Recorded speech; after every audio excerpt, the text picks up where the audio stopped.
Isang araw, nagkita yung magninong na si Kadjo at ang kanyang inaanak na si Pido. "Oh, Pido, mukhang nagbibinata ka na. May jowa ka na ba?" "Ay, wala pa po nung. No girlfriend since birth." Dapat ka nang mabinyagan, nak. Ganito ang gawin mo. Punta ka ng bayan o itong 2,000. Maghanap ka ng chicks doon para mabinyagan ka naman. Hindi yung lumalaki ka na Tuwan-tuwa itong si Pido ngayon, umalis.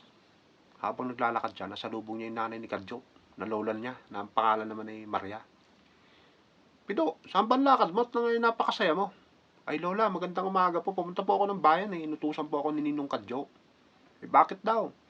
"Maghahanap daw po ako ng chicks at yun daw pong aanuhin ko." Huwag ka na pumunta doon at nako, mahahawa ka lang ng mga sakit doon. Ako na lang. At ibigay mo na lang sa akin yung pera mo na yan para may pansugal ako. Kinabukasan, nagkita uli yung magninong. "O ano, Pido, nakakita ka ba ng chicks kapon?" Hindi na po ako natuloy ng bayan now." Bakit naman?" Nasa lubong ko po si Lola Maria. Siya na lang daw po." "Ano? May nangyari ba sa inyo?" "Opo, binigay ko po yung 2,000 na binigay nyo." Bakit naman pinatulan mo yung lola mo? Nanay ko yon."